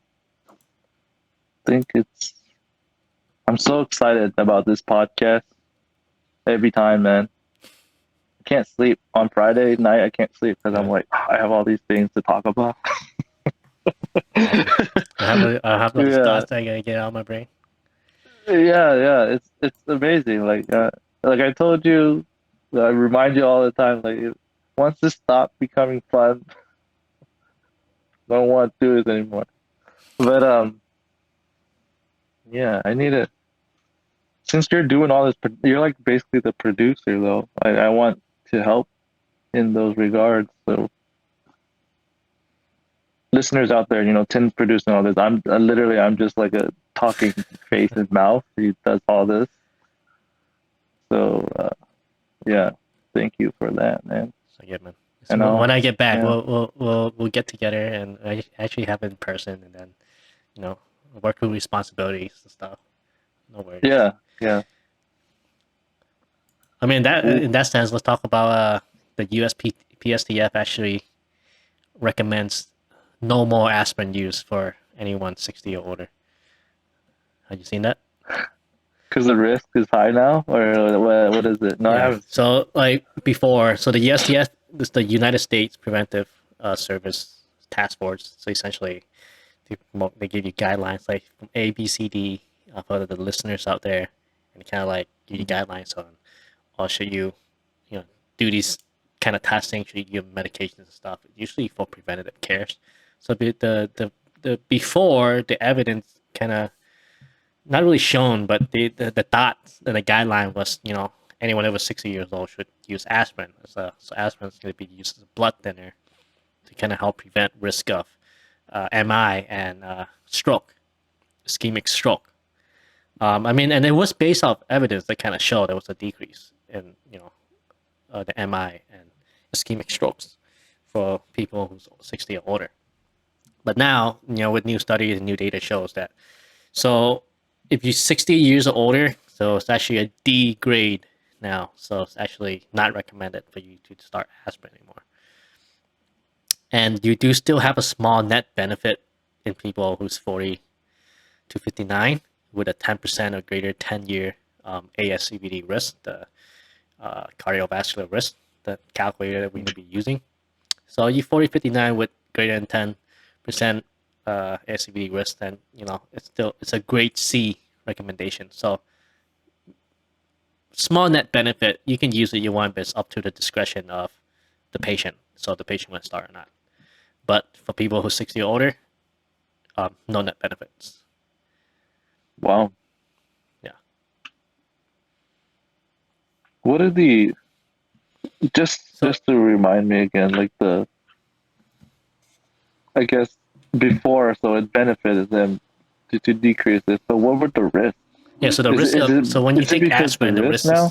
the risk is gonna be aspirin use gonna it shows there's a 58% increase in major GI bleeding, increase in intracranial bleeds in the aspirin group compared to the control groups, and not really increase in risk of hemorrhagic stroke. But Hmm. so it could increase So risk that that's of. that's what my question was. Like, did something change in the new data that they saw? Like there's more like GI bleeds now in the group that was 60 and older. Mhm.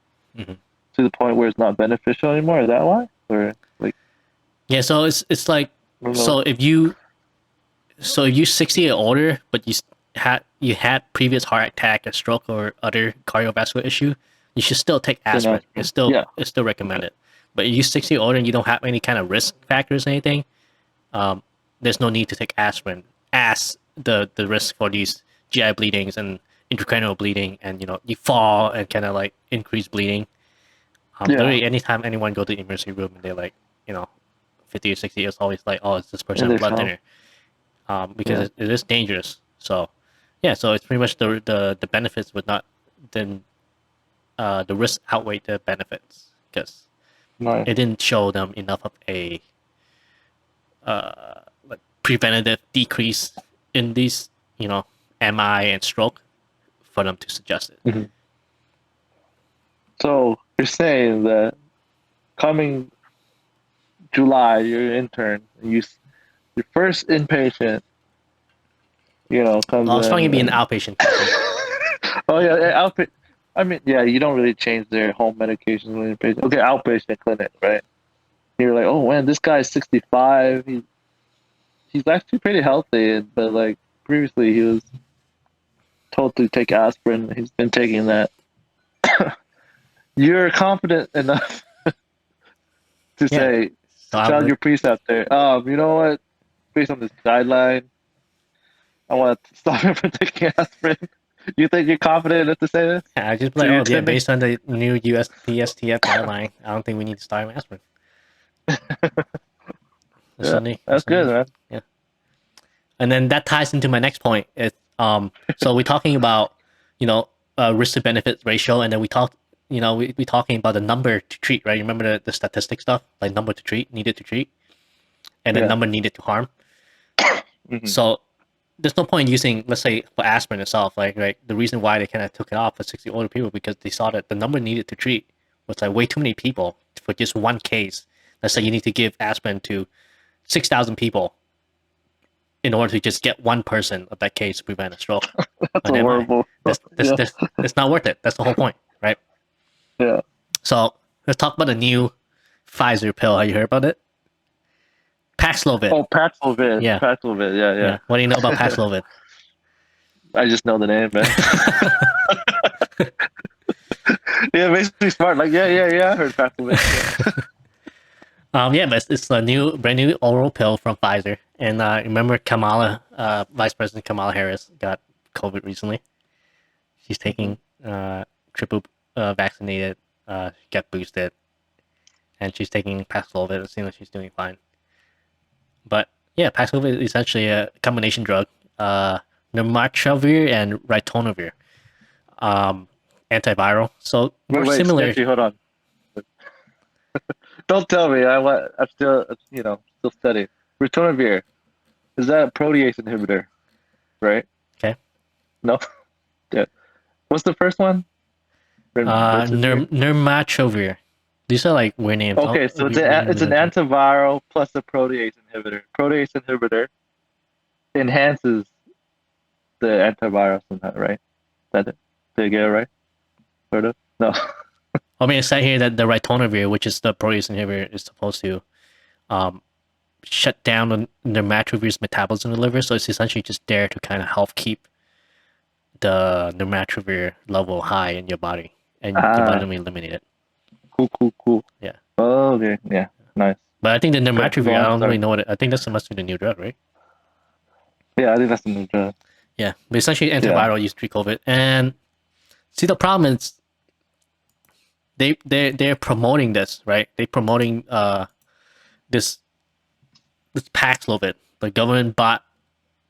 Let's see how much they spent on this. They put in money for, I think, $500 million. So each pill is, I think, $500. They paid Pfizer. Yeah, Pfizer the one came out with this. So the government paid Pfizer to make So five hundred they will thousand. get ready to buy more than $5 billion worth of Paxlovid. It's already set in stone that they're gonna buy $5 billion worth. No, they're I don't know if it's set in stone, but I think they're planning to buy $5 billion of it, which they probably will. Really? Because it's working really well. Like, No, what's the see, well, data? let's get into it.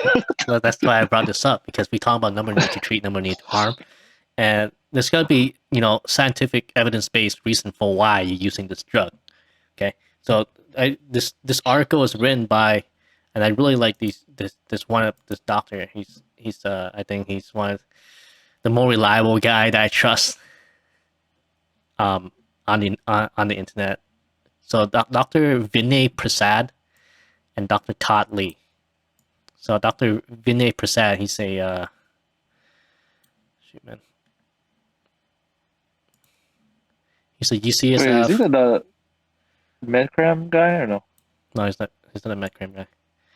I don't know who's the. What I forgot the name of the Medcram guy, but I like that guy too. I trust him too. Yeah. So Todd Lee is an infectious disease physician, associate professor of medicine at McGill University, Montreal. He Okay. done Okay. research on outpatient clinical trials in COVID-19. And then Dr. Vinay Prasad, I listen to his podcast a lot. He's a hemonc, associate professor of epidemiology and biostatistics at UCSF. So he's really good with reading data, and so he go through all the data of COVID and the research and stuff, and actually point out flaws and stuff of why it's not well done and why it's not accurate. So I learned a lot listening to this guy because my statistic reading sucks. I'm not an epidemiologist, and it's like so much stuff to go through, and I find it so dense. Like reading the research methods and like the result and reading the conclusions, like how to like extrapolate these things, data. It hurts my head.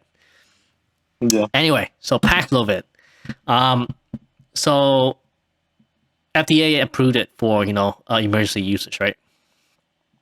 And this is based on the first trial they did was that it's called an EPIC HR, and HR stands for high risk of progression to severe COVID-19.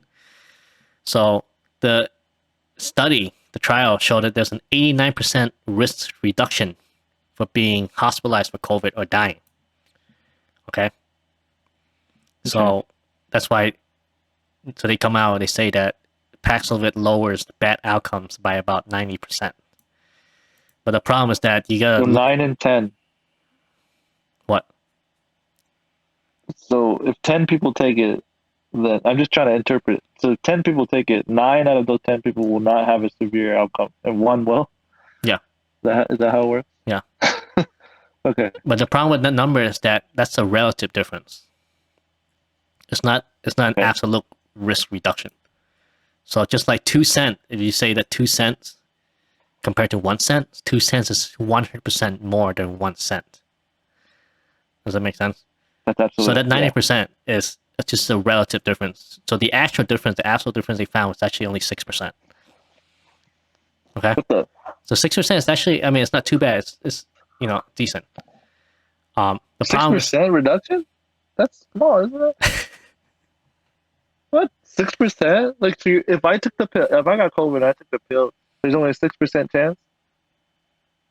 Is that how? Yeah.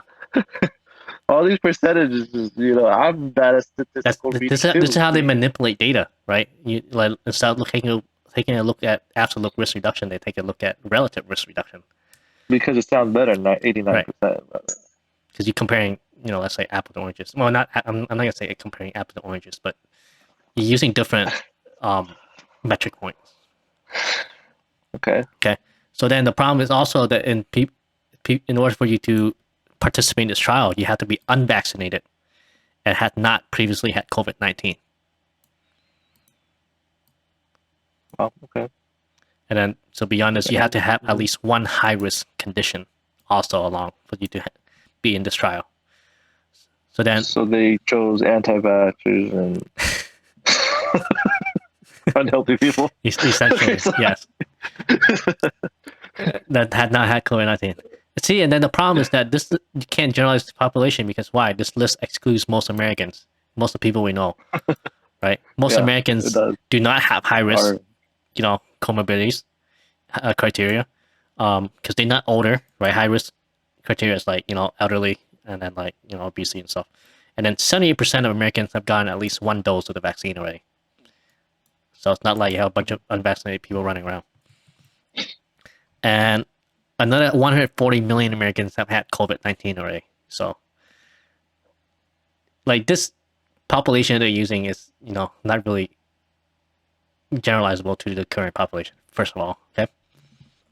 Uh-huh. And second, the trial was conducted in July and early December 2021. So, not a lot of them had been infected with Omicron variant. Omicron. Mm-hmm. Right? Because Omicron came after. And it's also relevant that, we said a 6% reduction in hospitalization and stuff, but with Omicron, we know that the risk of hospitalization and like severe disease and death with Omicron is actually lower than Delta and Alpha. Yeah. So then this pill might actually, the 6% might actually be even lower. You know what I'm saying? Mm-hmm. Risk reduction. Okay. So then the second trial was put out, the standard risk. So that in this case, we will kind of complain about, they only put unvaccinated people and stuff. So now it's actually have unvaccinated people without high-risk features, so you don't have to have the comorbidities anymore. And they also put high-risk vaccinated patients in there. So vaccinated patients with high risk. Okay. And then that's good. the study shows a 70% reduction, but it did not meet the statistical significance. So you can't even say that it did reduce it by 70%. Okay, and then P-value is not. the risk of bad outcome with Paxlovid was 2.4% compared to 0.7% with the drug. Okay, so again, it's very minuscule. Like, so without taking the drug, your risk of bad outcome is only 2.4%. Yeah. Okay. Anyway, so despite the promise of the data being ready in December 2021, so they said they would have these data available for FDA to look at for the public to review, the result has not been updated or published. And then the current clinicaltrials.gov listing for the study was actually changed in April 2022 to exclude patients who have had any vaccine within 1 year and those with prior COVID-19. So they kind of changed this back to the previous trial. I don't know why. They just kind of threw away all the data. Oh, shoot. So, and this matters because, like, if you're going to be using Paxlovid to treat healthier people, which is most of us, like most of like population here, and those who have been vaccinated, boosted, and previously infected, like the number of people that you need to treat to prevent, you know, one case of hospitalization for COVID is going to significantly increase, right? Yeah. Because let's say you were only the data was showing significant difference of 6% reduction in people who's very high risk and who was not vaccinated. So let's say you need to treat one person you need to treat 50 people to prevent one hospitalization. That sounds good. But when you include all these healthier people who's already been vaccinated, who's been boosted, who had COVID before, who had immune antibodies, like now maybe you need to do like you need to treat 500 people just to get one number need to treat is going to swell.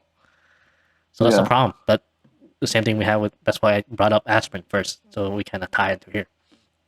Yeah. So that means that we need to be spending a significant amount of money, $500 per pill, okay, in order to just avoid one single hospitalization.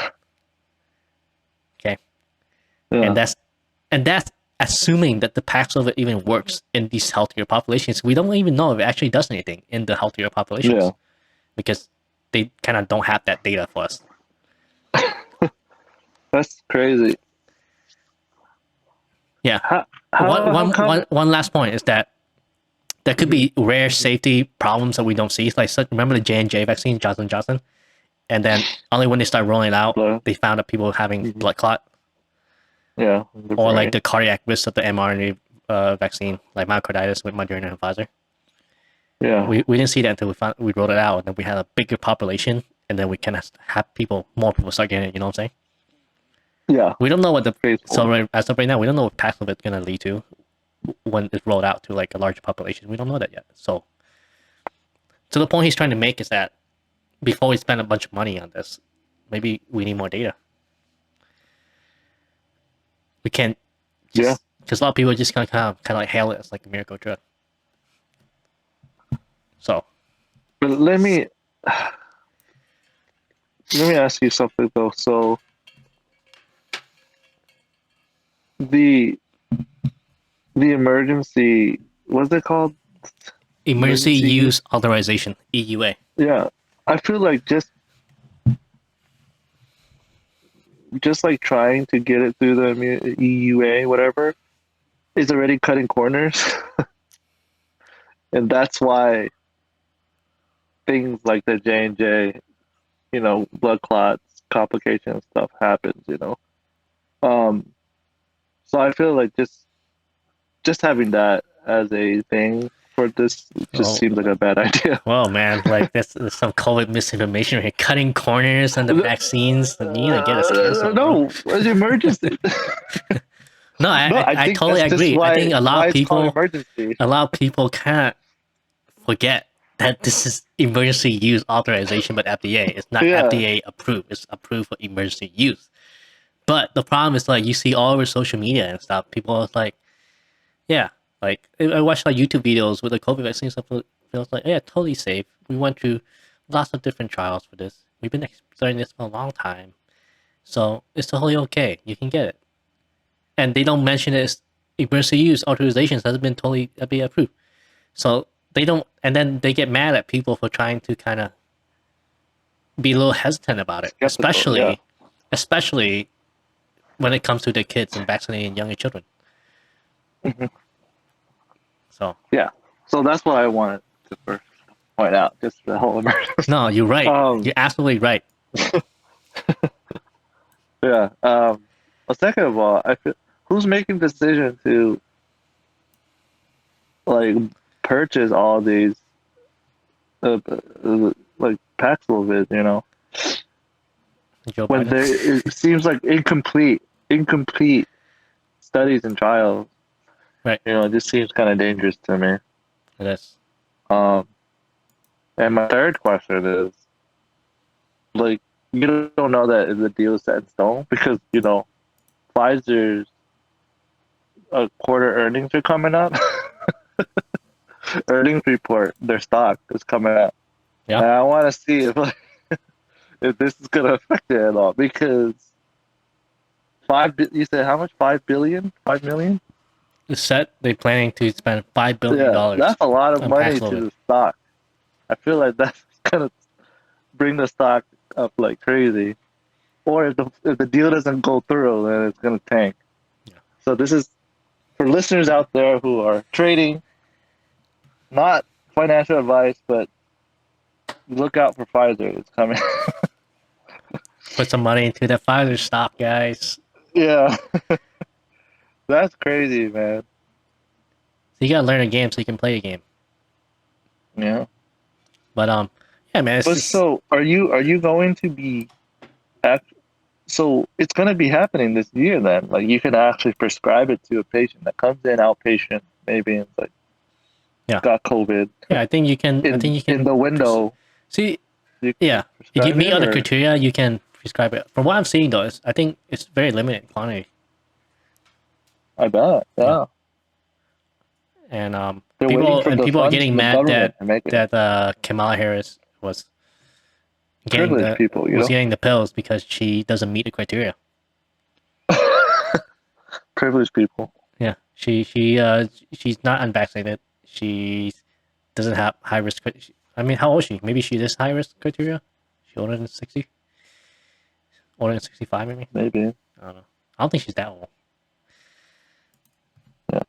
But yeah, people complain that she doesn't meet criteria and yet she get access to it while they still have to wait and they can't get it. And she's asymptomatic. Dang. I think you gotta be symptomatic to get a pill. Oh, really? Yeah. Dang. Wow. Okay. That's good. That's good. Something to follow up. The password. All right, man. It's almost 2. You want to call it or what? Let's wrap this up. Yeah. All right. So I have Great. 2 things that we can just do one. So you want to talk about why do doctors get paid too much, or you want to talk about the problem with med influencer? Med influencer. Med influencer. Is that what you said? Yeah. Med Okay. influencer. So I read this, man, and this got me heated, bro. Got me heated when I was reading this. So this article is called "Who is Risa Hoshino?" So apparently Risa Hoshino she's a pediatric board certified pediatrician. This is what I'm reading from on her profile. Board certified pediatrician in public health, vaccine expert, advocate. Opinions are my own. So I read through this article, and apparently, so she was on Instagram too, and I tried looking at Instagram. I think after this whole fiasco, I think she either deactivated or deleted Instagram. So I only found her on Twitter, and her Twitter is private now. I think she made it private, so she hadn't let me follow her, so I can't really see what stuff that she tweeted. But so 113,000 followers in a year and a half. Medical marketing and media dubbed her one of the top 12 physician influencers on the platform. Becker's HR called her a top 10 physician influencer, and the scientists lauded her as a veteran of using social media to debunk scientific falsehood. The only problem, she crafted her entire COVID health hero persona on half truths and exaggerations. So that's the headline for the article. Oh, Yeah. So just going through all these her tweets and her Instagram posts, man, it's essentially she's known as she's crafted a personality as like health frontline healthcare hero, treating patients wearing her N95 all the time. This is one of her tweet. Not sure how someone can tell me to my face that COVID is over as I stand there in my scrubs, N95 and face shield, exhausted from treating all the COVID positive patients who are either severely ill or have long COVID. Unless you're us, you will truly never get it. Hashtag stop the gaslighting. And then she talks about her patient, 9-year-old patient. Sorry, doc, I lost my train of thought again. She used to be a completely healthy A+ student and star athlete, but she got long COVID and she's now struggling in school, cannot walk upstairs, and has constant fatigue, palpitations. Please mask, vaccinate for you and for her. So, yeah, man, you want me to keep reading her tweet? yeah.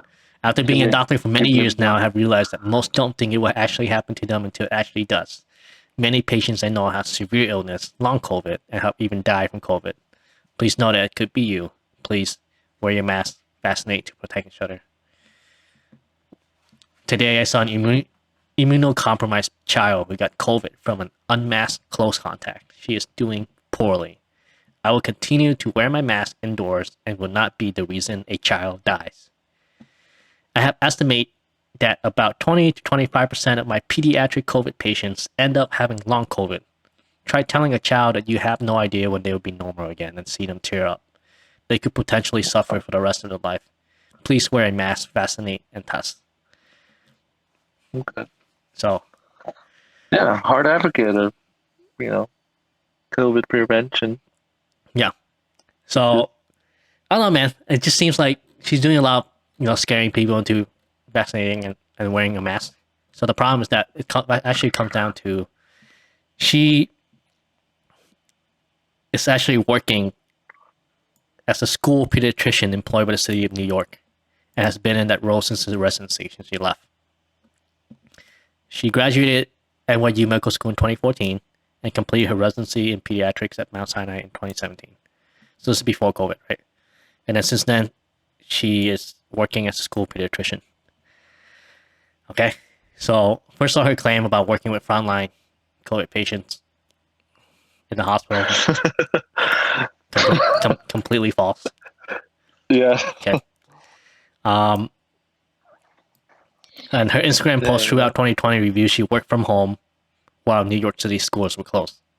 Because we know California and New York City schools were closed, so definitely wasn't in the building. One of her work coworkers, who asked to remain anonymous, contacted me to confirm school pediatricians do generally not wear scrubs, see COVID patients, or wear N95 respirators for 12 hours, which makes sense to me. And when her tweet said, I just spent 12 hours straight in an N95 mask, was it uncomfortable? Yes. Was it annoying? Hell yes. But guess what? Pros far, far, far outweighs cons. That's why everyone should mask right now. I cannot express to you how important masking is right now. I really just care. Okay. So honestly, she's lying out of her butt. Okay. Yeah. But look. Okay, no. She's just lying, but to prove a point, I guess, to try to advocate for something. I mean, it's. Let me ask you this: if all of those were real, you wouldn't be so upset, right? If she was like an ICU doctor, critical care doctor, saying all this stuff, I wouldn't be as would you? upset. Sure. Yeah. You would be as upset, right? Because Yeah. those seem legitimate. Because Leslie, I mean, it's from her true experience, and she can say that. Yeah. Yeah. Why is she making stuff up? I know. Why she gotta make stuff up too? Like, yeah, that makes you really like. I distrust these type of people. Like this is why the public don't trust doctors anymore, because people like this. Yeah. So I look at the American what's the AAP? American Association of Pediatrics. AAP. Yeah.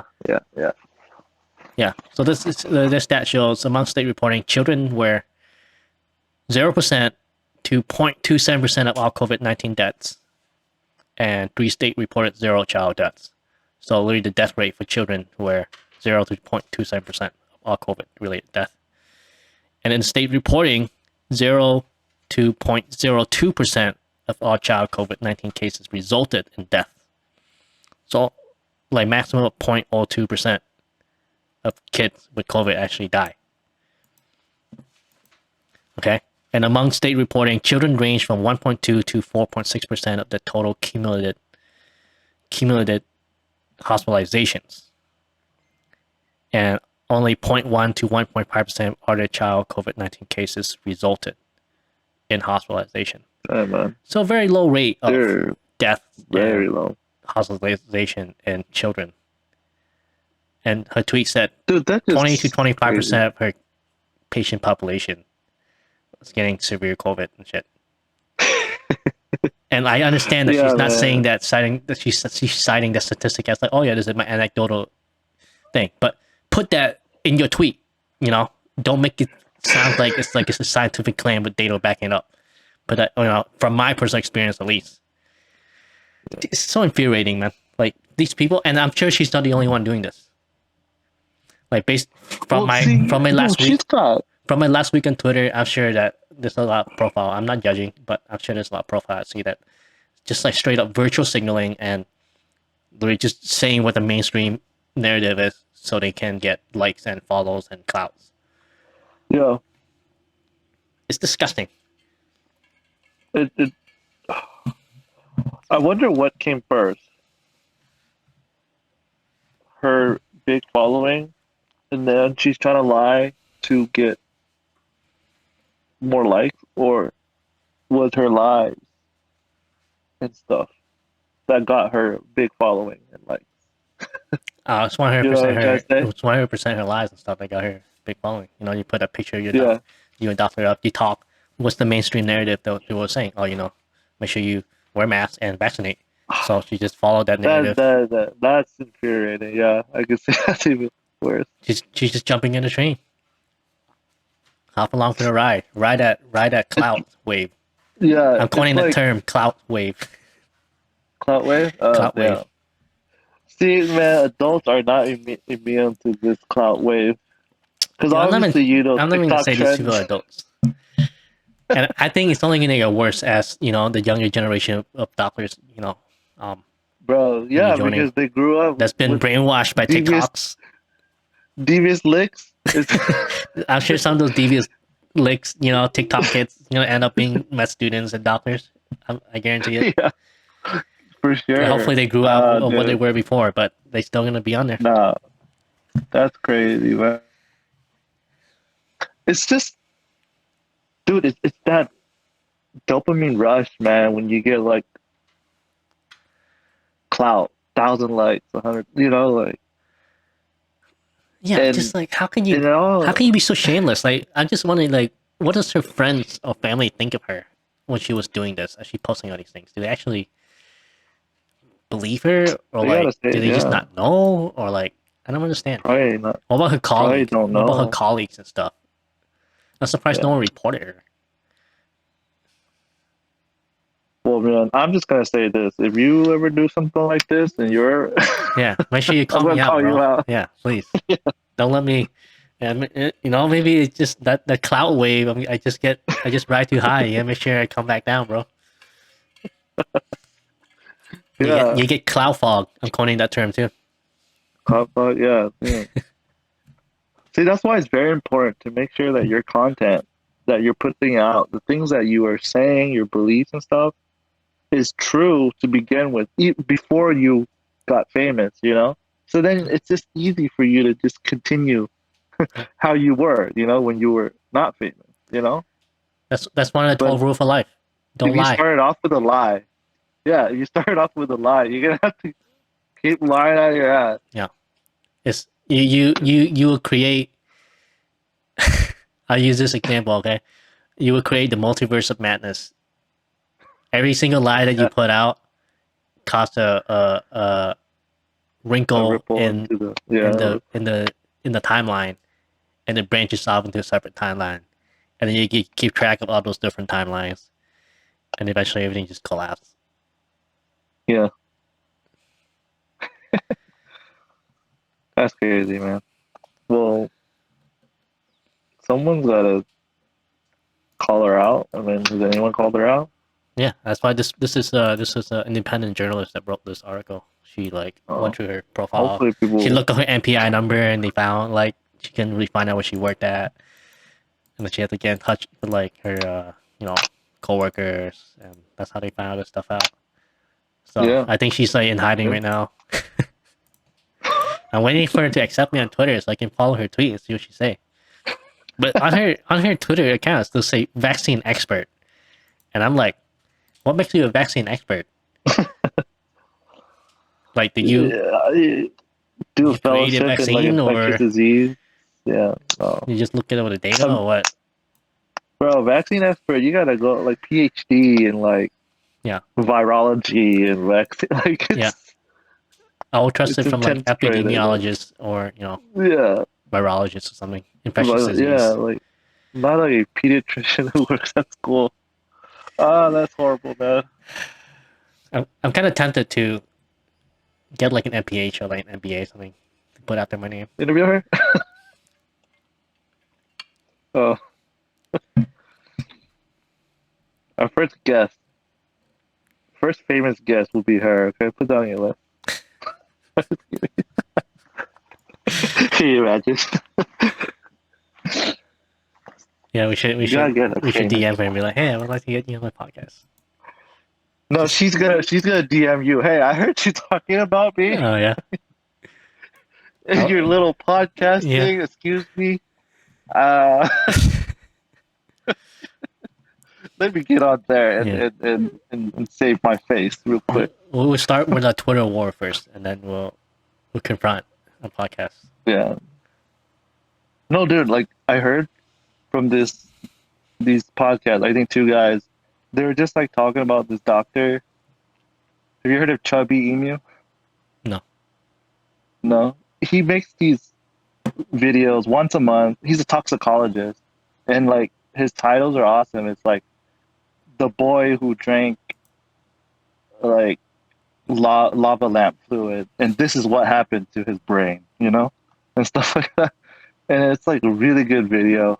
But anyway, so these two podcast guys, they're just talking about him, and coincidentally, Chubby Emu was just like making his dinner, and he was listening to their podcast, and then his name pops up. He was like, "Wait, what?" Like out of nowhere, like these podcasts, they don't even talk about medicine. They're just like something else, like I don't know, like sports or something. But they started talking about him, and then he was like, "What the heck?" Like I didn't know that I was so famous to like have the random people talk about me.